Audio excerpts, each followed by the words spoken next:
For those looking for seats, there's seats up in front here. There's 2 in the front row and 3 or 4 in the second row. Okay, good evening, ladies and gentlemen. I wish to respectfully recognize that the Coast Salish Nations territory is we're meeting upon tonight. We're grateful for that opportunity.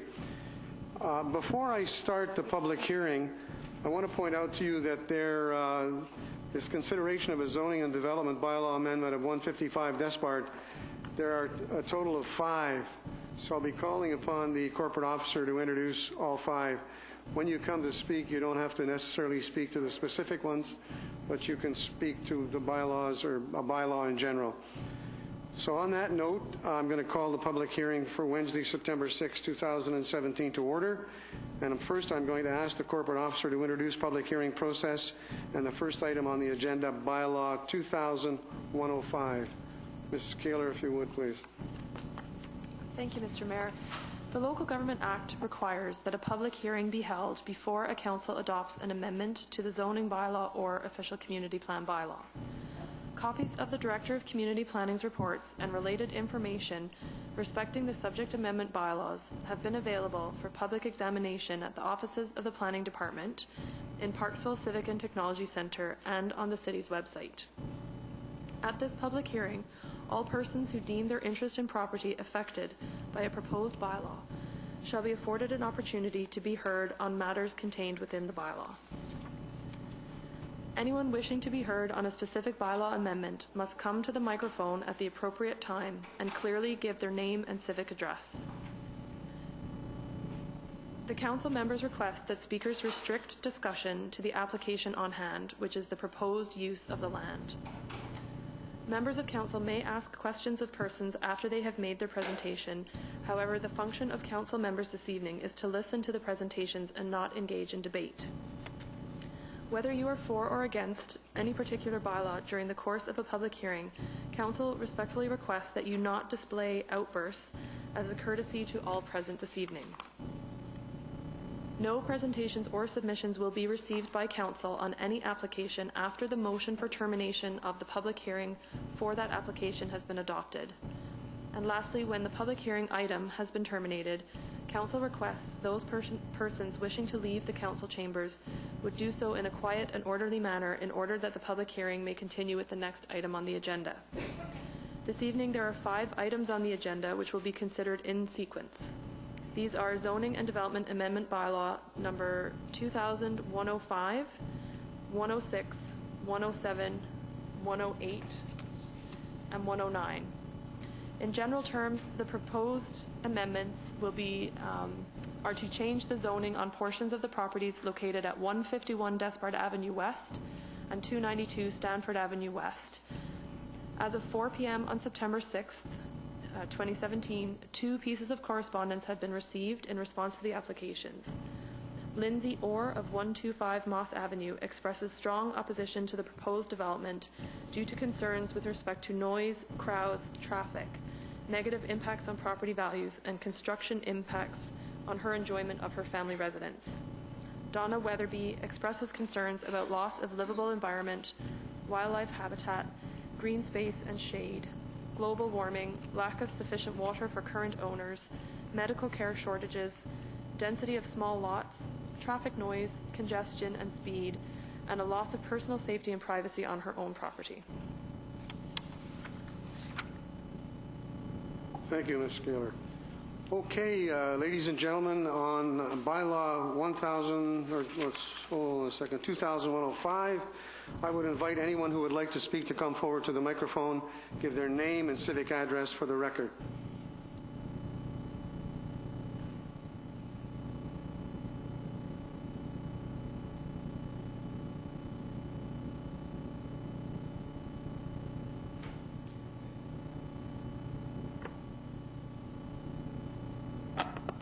You look vaguely familiar.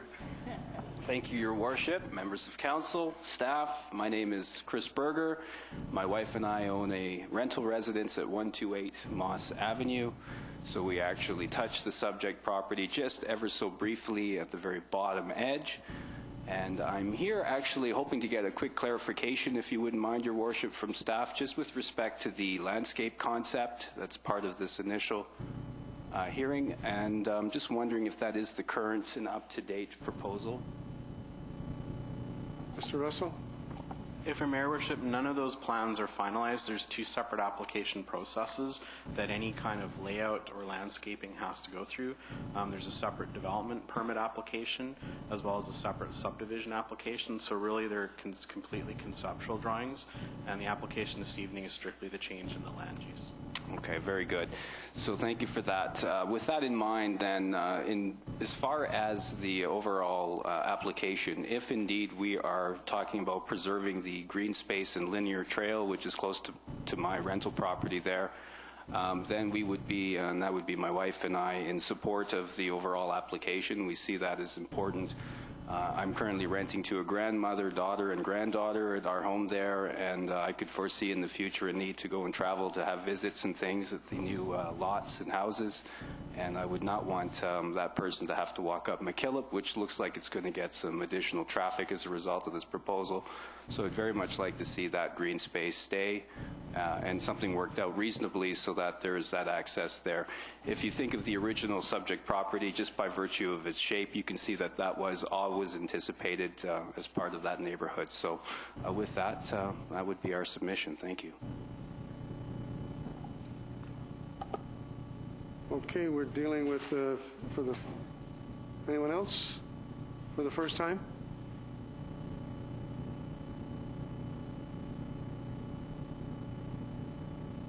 Would you turn the microphone on, please? And my name is Pauline List. I live in Arrington. I've noticed that for the longest time now, there's postage-size lots being allowed in town. Given that we've got a real crisis coming on with climate change, I don't see that those lots allow for any large trees to be growing on them. That's my real concern. And again, this is a subdivision that's going to have small little tiny lots. So I'd like the council to reconsider the size of lots that they're allowing at the present time. Don't think it's really adequate for greening. Thank you. thank you.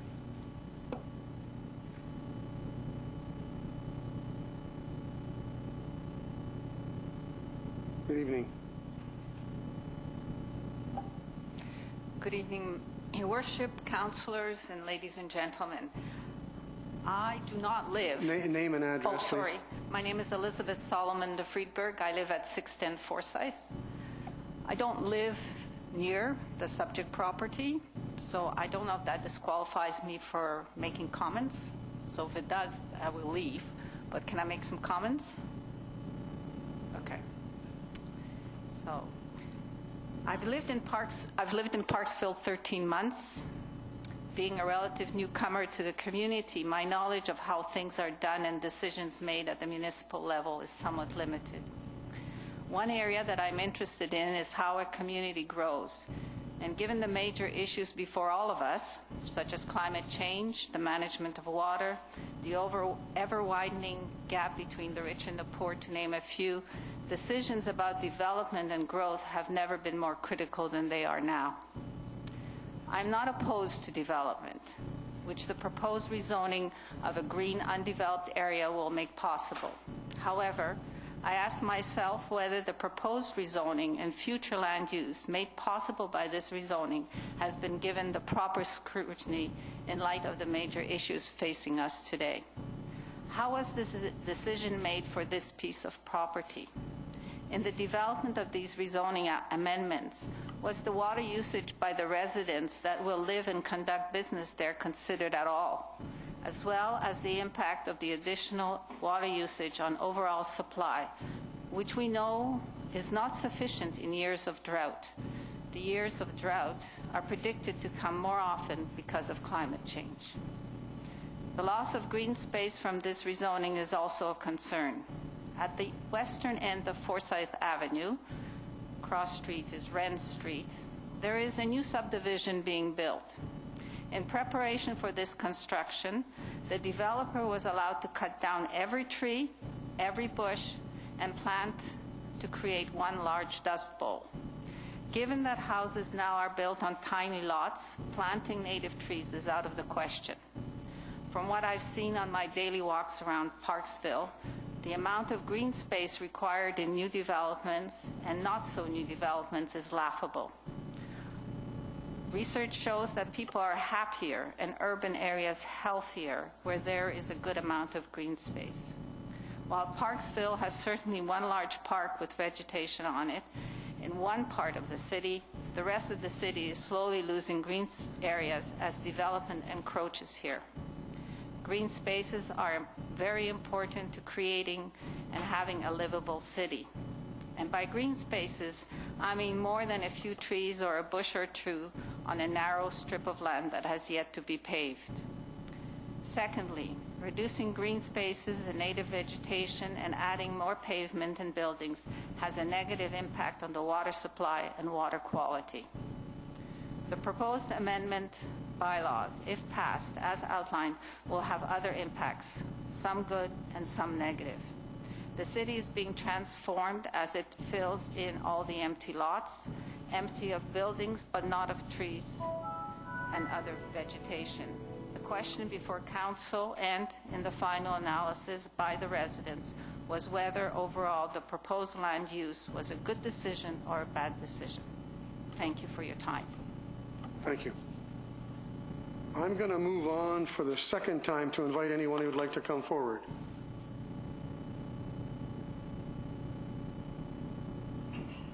Name and address, please. Good evening, sir. Jesse Kroll, 380 McKillop Drive.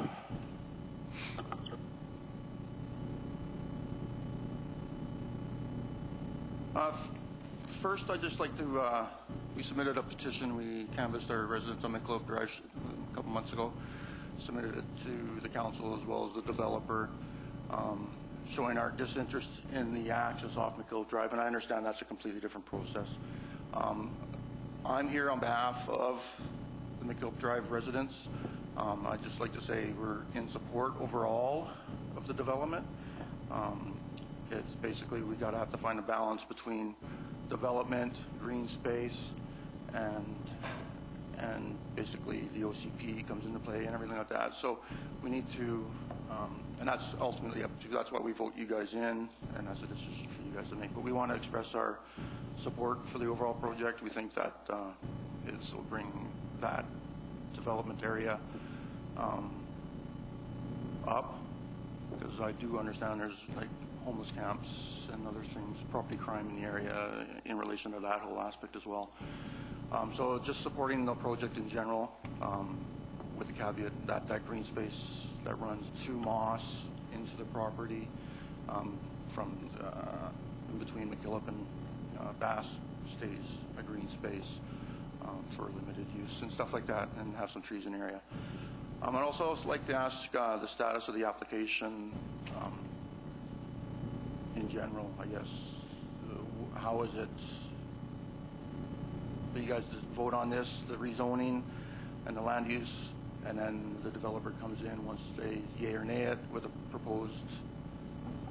Mr. Russell, do you want to explain that?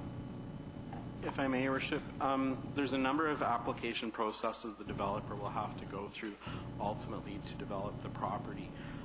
In this particular process is just looking at the permissibility of the land use as well as the off-site infrastructure necessary to service the development. The next application stage would be basically two applications, one for subdivision and one for development permit. The development permit is because it's in a number of different development permit areas. That's a permit that council ultimately has to approve, and it approves some aspects of the layout of the proposal. When it comes to the subdivision stage, there's also a council weigh-in on whether or not to accept parkland or cash in lieu of parkland for parkland elsewhere. And so those are all future decisions that council will make as part of those subsequent processes. Okay. Perfect. I appreciate your time. Thank you.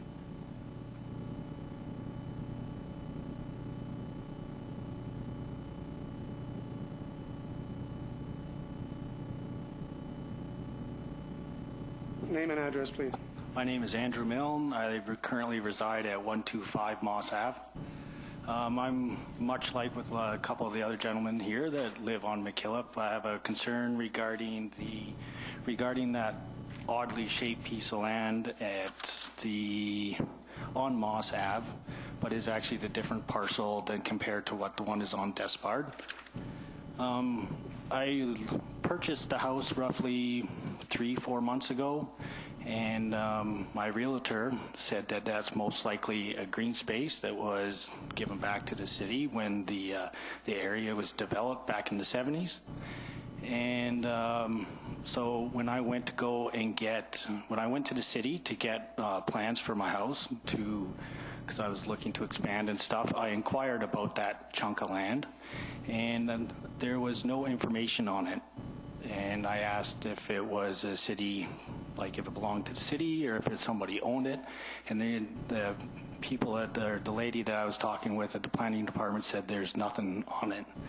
I just came back from sea, so I didn't have a lot of time to go and ask her ahead of time, but I asked again today, and she said she was going to look into it a bit further. But my understanding of that piece of property actually is supposed to be a green space when the original area was developed. And if that is the case, then I would like to know what is going to be done with regards to maintaining as that green space in this community so that it maintains kind of, some, obviously a green space, but maintains some natural plants, bushes, wildlife, and all that stuff. And considering also that it doesn't seem in the I still have yet to decide, or not yet. I still have yet to hear whether or not that piece of property was supposed to be a green space back when it was developed in the 70s. But like I said, I just got back on Friday, so I just had a chance to talk with her today. So I don't know if it was or if it wasn't, but if it was, I would like to see that maintained in order to maintain our community the way it is. Thank you. Mr. Russell, is that still part of the process? You familiar with the piece of property that the gentleman is talking about? If I may, Your Worship, they're part of the private property. That's all. There's two parcels in total. They're part of the private property. There's, as mentioned earlier, as part of a subsequent subdivision application, there's an opportunity for the developer to either provide 5% of land as park or 5% of land as cash. That's a decision that council ultimately has to approve. I've discussions with the developer to date, as noted in the second staff report, indicate the developer is pretty much open to either option. So it's ultimately going to be council's decision informed by public input when that next application process comes through. Sorry, I know I'm not asking anything for debate, but so that chunk of land, it was not originally supposed to be a green space for the community. Someone actually does own it. Is that correct? If I may, Your Worship, it's a regular fee simple lot owned by the developer. Thank you. Okay, what I'm going to do in this particular bylaw for the third and final time, invite anyone who'd like to speak to come forward.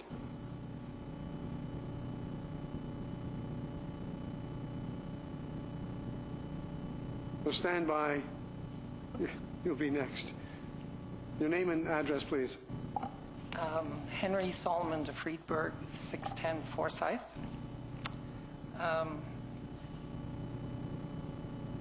Recognizing that this is the process that crafts the very nature of our community, I was wondering what the underlying philosophy is in pursuing this development.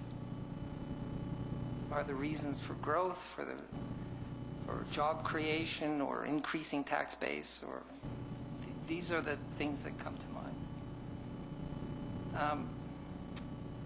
On an issue that was raised previously, given that we've been on stage 3 restriction for months now, it begs the question of water availability. Where will the extra water come from and when? Who bears the cost? The large area west of Rents has yet to be fully engaged, as well as the area to the northwest corner of Hearst. So should development come first or water availability come first? These are the questions that come to mind. With regards to traffic patterns, what's the projected impact of these changes on traffic patterns, given the close proximity of the health center? What added risks are we introducing? There are issues of greater congestion, as noted, but what about the extra noise? Has this been assessed? The other point that's been touched on as well is accommodation for green space. How does this proposed development respect the role that trees play in enhancing the quality of life attributable to the trees about to be lost? They are greatly underappreciated barriers to noise. They are not replaced easily, and they add significantly to property values. What other services will be adversely affected, such as garbage removal and disposal, for example?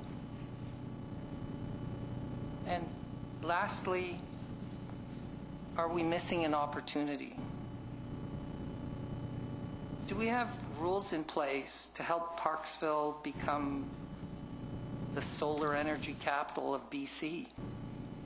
Moving away from fossil fuel dependency offers a meaningful direction for the future of this community. Thank you. Thank you. Okay, I have two other speakers for the third and final time for this particular bylaw, but we've got four others, so everybody will get a chance to speak.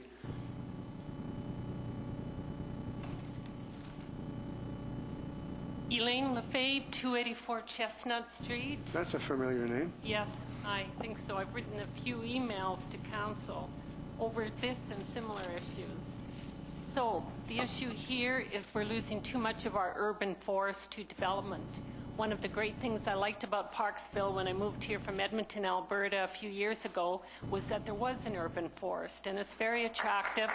It contains a lot of wildlife, and I like that because where I came from in Edmonton, they got rid of all the wetlands, they got rid of the forest, they paved over everything. You don't have any wildlife, you don't have anything within the city anymore. You have this here in Parksville. We don't want to make the mistake of Houston either, where we pave over everything, and when the floods come, which will eventually happen, we don't have any place for the water to go. So that's a big issue for me. Anyways, it's not only that we have an urban forest, but that it stores water, especially groundwater, and that's especially important for our salmon, for our wild hatcheries, for our fish. It's important in all other aspects too, because once you have groundwater, then you've got water in your creeks, and you won't have as much trouble in a drought situation. Also, our trees and our green areas, they soak up so much water. That's why it's so important to maintain them. We just don't want to have that concrete clutter that so many cities have now, which makes it impossible for water to go anyplace. Anyways, our forests and green areas, as I mentioned, prevent flooding. We just have too much concrete. I don't want to see us lose our wildlife because I really enjoy seeing the wildlife here, something I never got in Edmonton. And I just want to make sure that even though this is repetitive from what you've heard before, it's valid, it's important. A lot of people, I think, feel the same way I do. Thank you.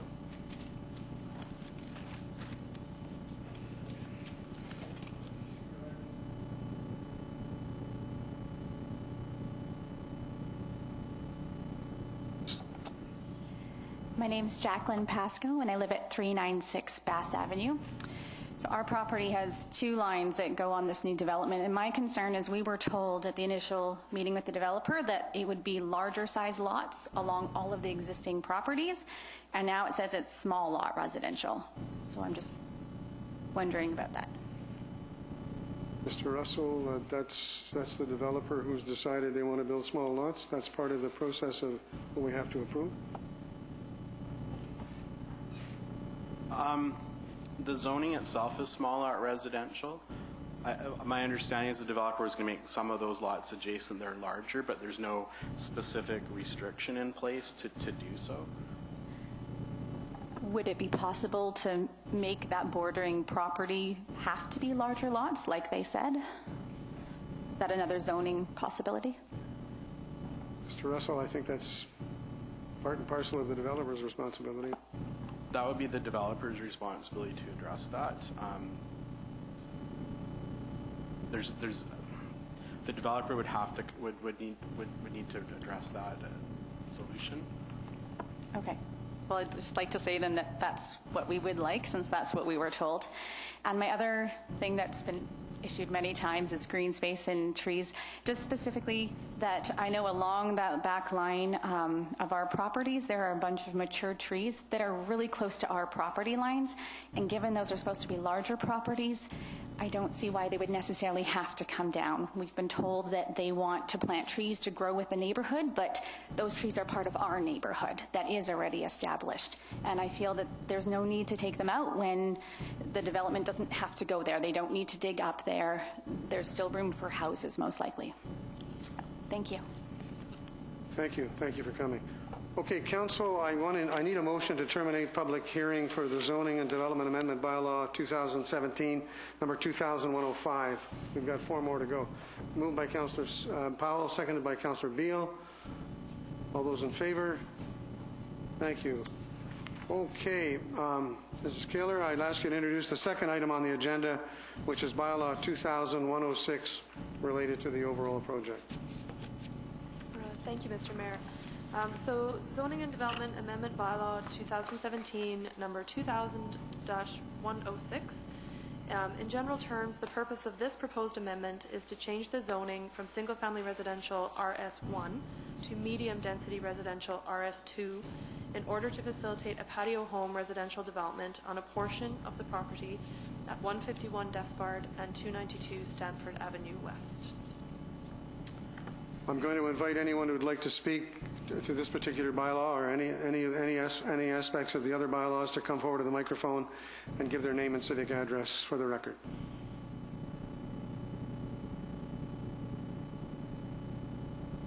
I'm going to invite for a second time anyone who would like to speak and to come forward to this particular bylaw.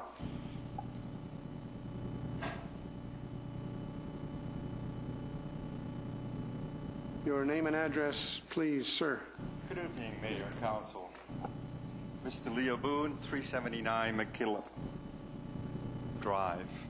So, good to see you again, Mayor and Council, this time as a resident of Parksville.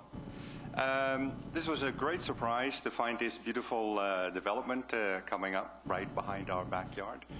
And so we looked at it with interest at it and discussed it with some of the neighbors. My main concern is the proposed access road over McKillop to the development. 99.1% of the entire development is adjacent to the Spar or the Alberni Highway, with a tiny little stroke coming out towards Moss Avenue. Nothing really attaches to McKillop. So what I would like to know from staff is what decision they're making and what evidence they have that that particular property needs to be accessed over McKillop Drive, since most of it is accessible over this bar. Ambulance services, police, or fire will all access that over this bar. It would not come over Moss. I don't see the fire chief wanted to go down Moss to access that property. He would go up Alberni Highway and use this bar. So my main concern is why would we take on so much more traffic on McKillop for a property that really is not a McKillop Drive property? So, Mr. Russell. Mr. Russell? In the second staff report in this application, it's noted that the proponent is actually quite happy to have McKillop Drive not go through, except for emergency access and servicing purposes. And from a staff perspective, if it's technically feasible to do that, then at that subdivision stage, it wouldn't be an issue to not have it be a through road. But it's a staff decision in the end. It's not the developer decision, right? Actually, it's partially a council decision, it's partially a developer decision, and it's partially a decision of the subdivision approving officer. So at the development permit stage, council has to approve the actual lot layout, the subdivision, the general layout. The developer is the one that puts the plan forward, to be approved or rejected. And the other point that I would like to make is that prior for me taking possession of the property, I already saw that some big trees were being manhandled, if I may use that word, without a permit behind those property in that particular area that is designated as a park. I would like to make sure that staff is aware of that that's just a no-no, that there is no development going on that property, and there is no tree removal, especially those large ones, without some input. Have you called the BYLAW office about this? I personally wasn't there, but I mean, the next time I will notice that, then I will contact BYLAW services that is just not a no-no. I don't want the developer to go feng shui and take everything down and then put the perfect tree in. If we already have an existing flora and fauna in that area, I would like the developer to make sure that he talks to the neighborhood. And that's quite a lot of people that use that particular green area, and lots of wildlife. So it's important that we maintain that. And then it's up to council to figure out indeed what some of the residents already said, what are we doing with our water situation with all this development. So that will be something to discuss in a next meeting. Okay. Thank you very much. Thank you. All right, for the last second time, invite anyone who'd like to speak to come forward on this project.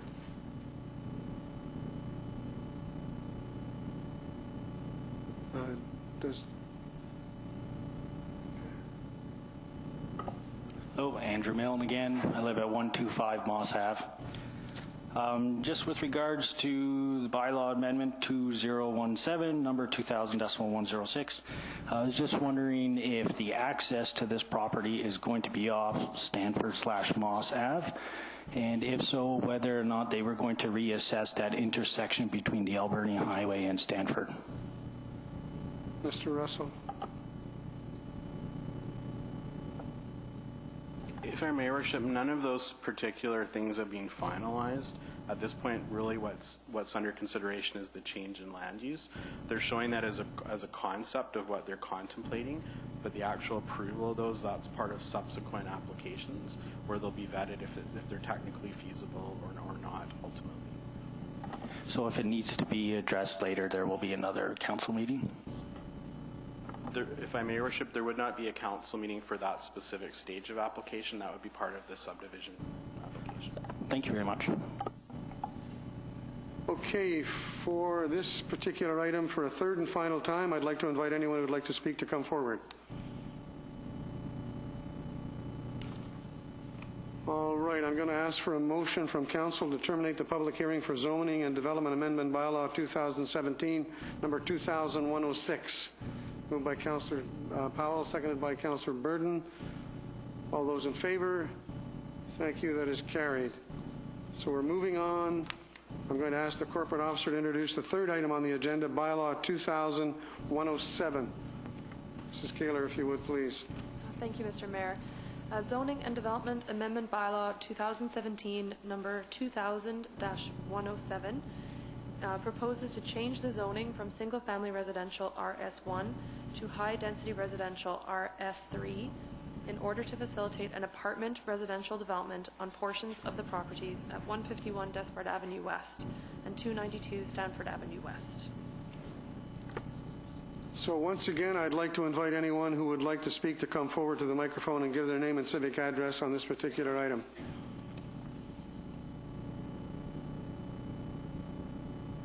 For a second time, invite anyone who would like to speak to come forward.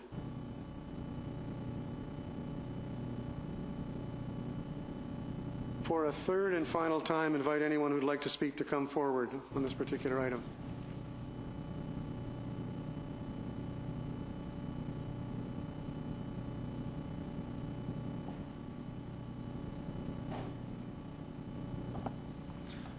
Your Worship, members of council, staff, Chris Berger again, 128 Moss Avenue.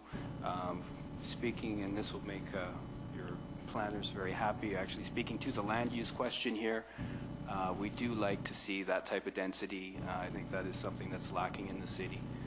And I think if all of those other considerations you've been hearing about tonight are taken into account and we don't end up with strictly concrete at that part of the world, I think that would be a pretty timely benefit. Should provide some at least decreased housing costs for folks coming into the area. Thank you. Thank you. So seeing no further speakers, I'm going to ask for a motion from council to terminate public hearing zoning and development amendment bylaw 2017, number 2017. Moved by Councillor Beal, seconded by Councillor Patterson. All those in favor? Thank you. That is carried.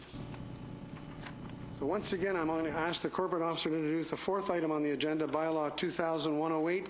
Mrs. Keeler, if you would, please. Thank you, Mr. Mayor. Zoning and Development Amendment Bylaw 2017, number 2000-108, proposes to amend the zoning from single-family residential RS1 to a new high-density residential and care RSC3 zone in order to facilitate an apartment, residential, and care facility development on a portion of the property at 151 Despard Avenue West, shown on the map attached to the agenda. Okay, so on this particular item, I'd like to invite anyone who'd like to speak to come forward to the microphone and give their name and civic address for the record.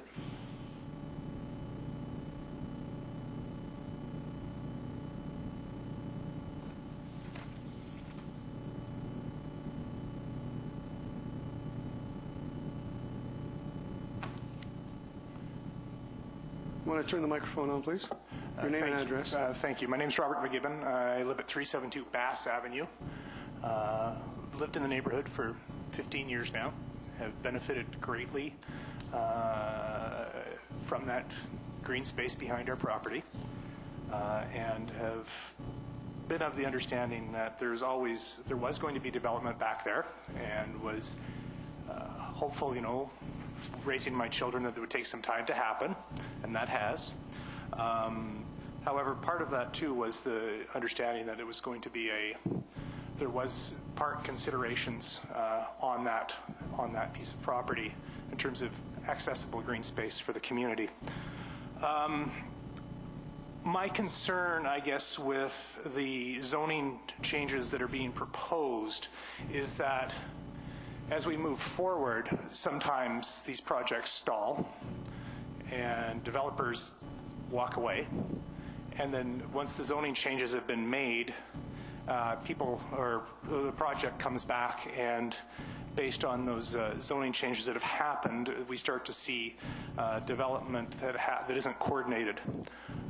And I guess what my concern would be is that it requires a very strong representation from the community, but also from our elected officials to maintain that vision that these zoning changes are proposing.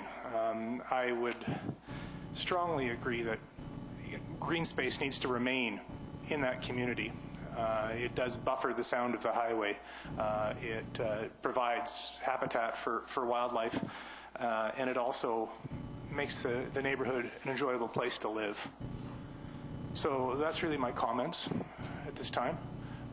And understanding that this is about land use and changes in zoning, but that there will be further lobbying necessary from myself and from other members in the community to see that as this project moves forward, that it be a symbiotic development. Thank you. Thank you. Okay, I'm going to invite for a second time anyone who'd like to speak to come forward to the microphone.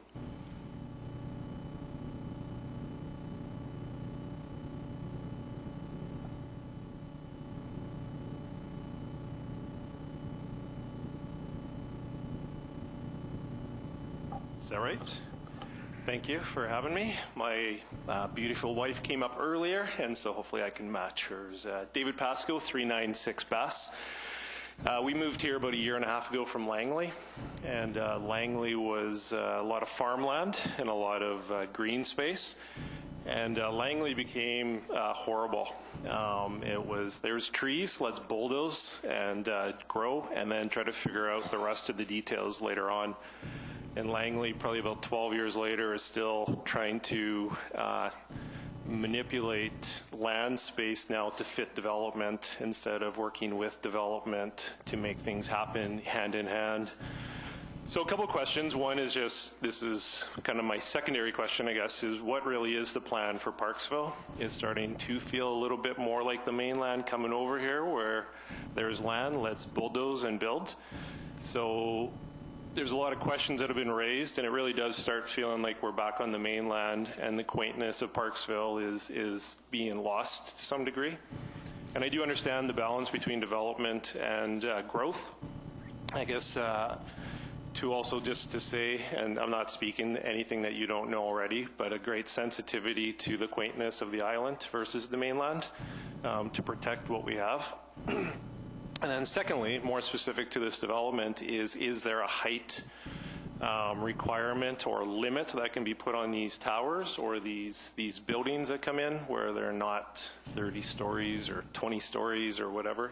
Has that been agreed on, or is that something in the works, or do you know that yet, or how does that work in Parksville? Again, very new here, so yeah, thank you. Okay. For a third and final time on this particular bylaw, I'm going to invite anyone who'd like to come to speak to come to the microphone. Okay, I'm going to ask from council a motion to terminate the public hearing for zoning and development amendment bylaw 2017 number 200108. We have a mover and a seconder. Moved by Councillor Powell, seconded by Councillor Oates. All those in favor? Thank you. All right. We're on the fifth item of this agenda. I'm going to ask Ms. Kaler to introduce the fifth item, bylaw 200109.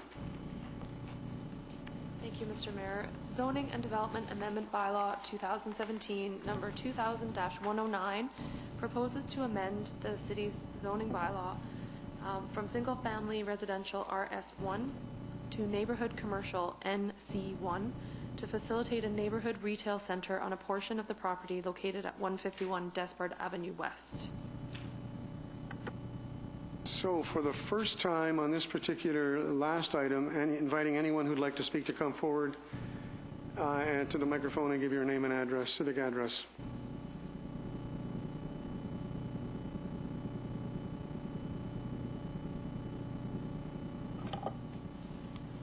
Elaine Lefebvre, 284 Chestnut Street.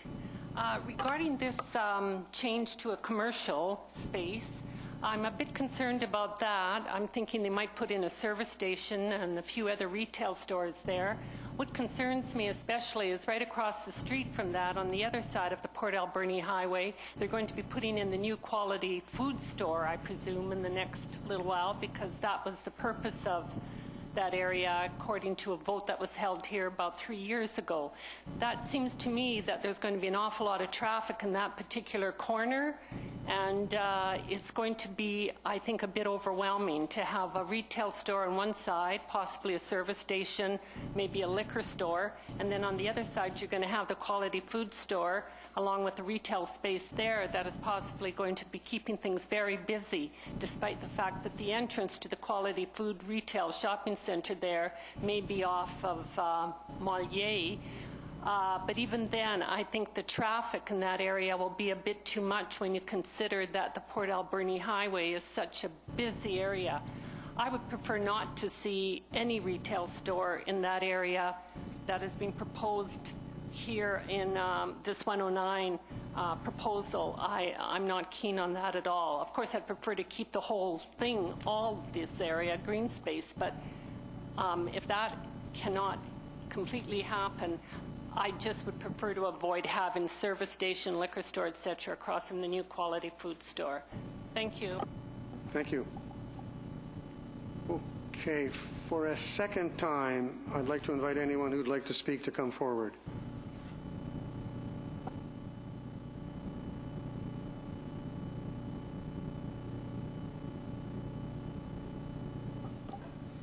Hello, my name is Mike Pagnota. I live at 185 Despard Avenue, one of the new homes down there.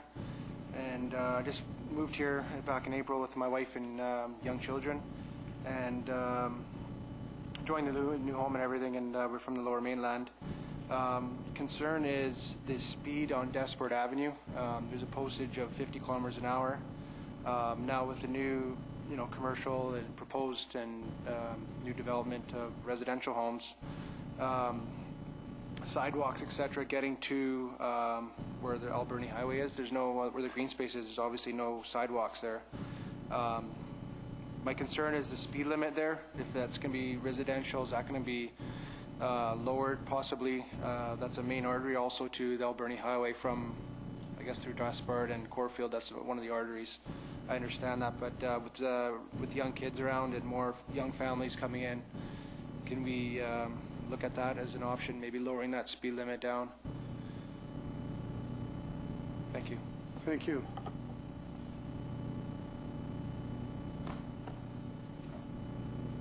Okay, for a second time, anyone else?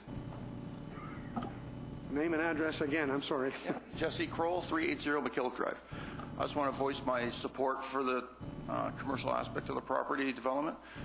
Being able to, where my property is situated on McKillop Drive, having the flexibility to be able to walk to a store to get supplies, not drive everywhere. Just the convenience of that aspect, that if they have that, it just puts another spin on it. I just wanted to voice my support for it, so thank you. Okay, thank you. Okay, for a third and final time, I'd like to invite anyone who would like to speak to come forward.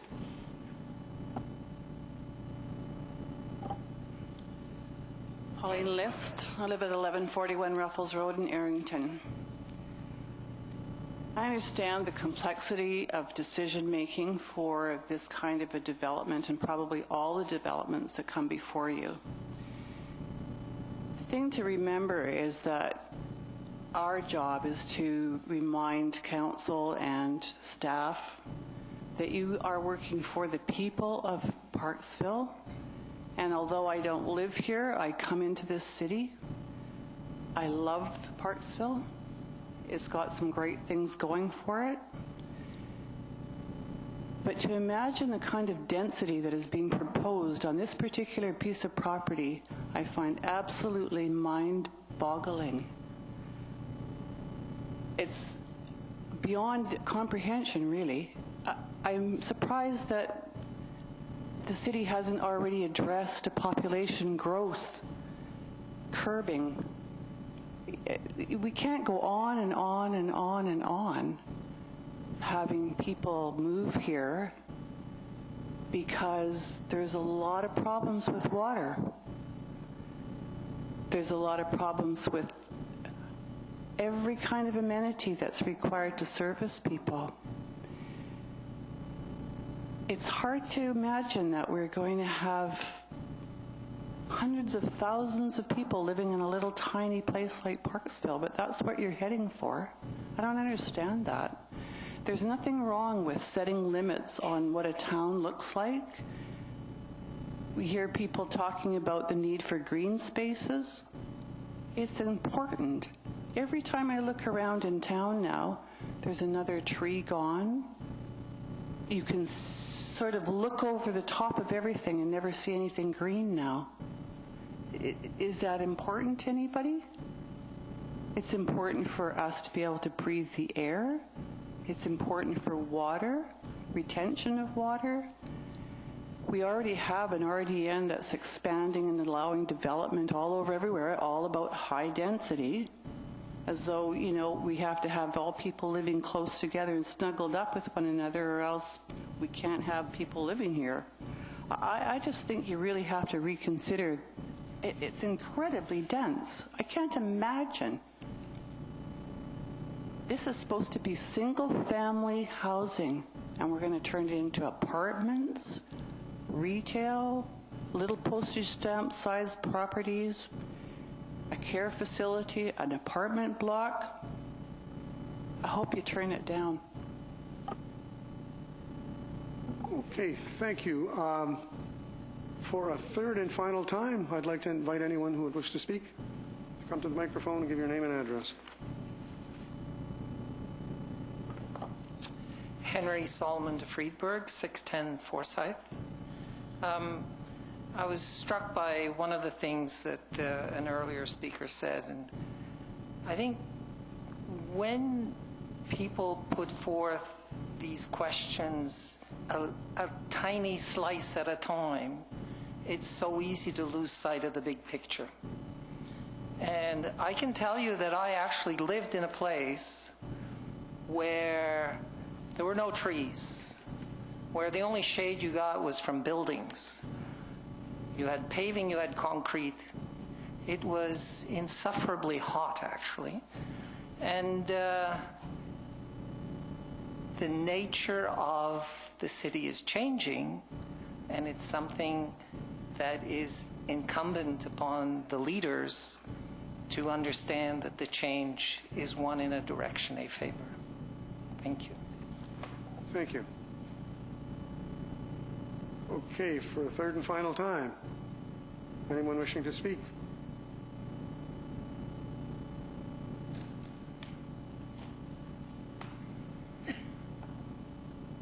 Hi.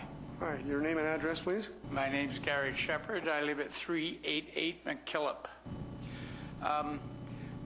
One concern I have about the development of commercial on that corner is the light. There's a major stoplight at the corner of Despard and the Alberni Highway. How are you going to turn into that development and get out of it when that light is so busy these days? It's unbelievable.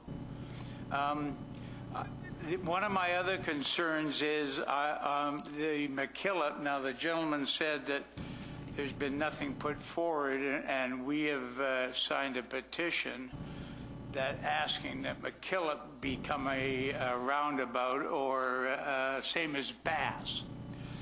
But nowhere on any of these forms, everything's just, we have developed this. I'd like to see the roadway projections for the whole development before it gets an okay. Because I got like I say, we're dead against using McKillop, and there's only one exit on this development as of today, and that's McKillop. Or you go on to Despard. And we on McKillop think that Despard's is a good idea, but Despard, I moved here when Despard was gravel.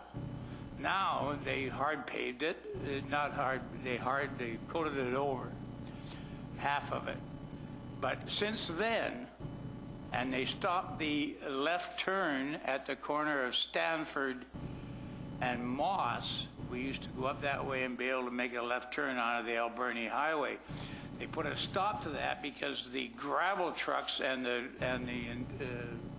industry was using it as a quick exit out onto the Alberni Highway. So now that everybody comes up Despard. But I would be firmly agreeable that all the exits for this development come out onto Despard. Now, like I say, if they're going to use McKillop, I don't want to see it when it's developed. I'd like to see it when it's finished, because then the trucks and everybody else won't be up and down our street. And I've been there for 22 years, so we're quite happy with the Mungle And I'm referring to that corner of Moss and McKillop. There's a little square in there. When I moved here, I was told by the residents, some who no longer reside on the street, that that was designated and donated to the city as a park area. And for 22 years, it's been a jumbled mess. But it was designated as a park area, but was never developed. I'd like to know how Insight suddenly get their hands on it. Who give it to them? Because supposedly it went to the city to be developed as a park. Now, I have no proof, and probably from what I've heard, neither does anybody else. But I was told that, and that was 22 years, so, but suddenly they get it. Councillor Patterson, you had a comment to make? Thank you. Thank you, Your Worship. There's so much misinformation, and that's what a public hearing is definitely about, is to give information. So I've been a long-term resident, even for my age, it's over 20 years, and raised kids here. That piece of property is owned by now a developer, but it has never, ever in my history been parkland or been given to the city as parkland, and I'm sure that I can probably get city, that's correct. And so I think that piece of information needed to be put out to the residents that are here tonight and to everyone else, that it is a piece of property and it's owned by someone, and it is not parkland and it is not greenland. And when you go into someone else's property, you're trespassing, for lack of a better word. I didn't want to use that word, but it is, and that's someone else's property. Sorry. Okay. One more? Okay, one more for a third and final time. Come to the microphone and give us your name and address, please. Neil Watson, 397 Craig Drive, 30-year resident of Oceanside Communities. Probably the only person in the room here that actually has lived and owns property on Despard other than the developer. The property that we own at 397 Craig Drive has been a rental property for the past 11 years. We've had a variety of tenants that have gone through that property. They've enjoyed the neighborhood, never had a problem or concern about the traffic on Despard. They said, yes, the traffic does move fast and it can get a little noisy in the morning, but all the kids that have ever lived in that house with the little fence that we've got around the property made it just fine. I'm not a tree hugger. And the issue that I have with that property, the way it stands today, is there's a number of trees there that are adjacent to residential properties that are actually danger trees and would have to be dealt with one way or the other in the event of a problem. We've actually opened discussions with the developer saying, hey, we've got problems with cottonwood roots lifting corners of foundations on our property. And so, that's the flip side to a tree, is that, when you have a tree, it's kind of like getting a puppy. The damn thing has a tendency of growing up. So as far as the attributes of the neighborhood, and I'm surprised nobody's mentioned the fact that there is an elementary school within a stone's throw of this development, and quite frankly, I think that residents should have an opportunity of living near that school. As I mentioned before, I've been a landlord in this community now for 11 years. We've enjoyed a zero vacancy rate, quite frankly, for too long. And I think it's a deterrent for people coming to Parksville, rightly or wrongly. That's the way I see it. So when you have an opportunity of developing rental properties and developing some form of assisted care, and the highway is a highway, you got to expect traffic on a highway. That's what it's there for. And commercial venues like to take advantage of that traffic. So, generally speaking, I'm in favor of the development, and I think, as you as City Council, you've got a duty to optimize the tax revenue that you get out of this town, and I see this development being a good source of increased tax revenue down the road. And I think probably in the next 3 to 5 years, the neighbors around us, we're not going to complain too much about how it will likely enhance our property values too. So that's my thoughts. Thank you. Thank you. So is there room for one more? Come on down, as they say on The Price is Right. Your name and address, please. Turn the microphone on. Lindsay Orr from 125 Moss. I just wanted to reiterate some concerns that maybe people have heard tonight about increased noise and increased traffic to the whole area. But as the last person has just said, there is a school within a stone's throw from this development. So talking about the traffic that could result from the commercial space on the corner, and we've already talked about that intersection is already quite busy and dangerous. Walking to that school from our house is already something I'm concerned about. But if they put in the commercial resident in that corner, the traffic's only going to get worse. And how are kids going to cross that intersection safely to get to the school? Thank you very much for your comments. Thank you. Okay, I don't see anybody jumping up. So I'm going to ask from council for a motion to terminate the public hearing for zoning and development amendment bylaw 2017-2009. No, I got others to do. I've got letters to get approved. Moved by Councillor Burton, seconded by Councillor Beale. All those in favor? Thank you.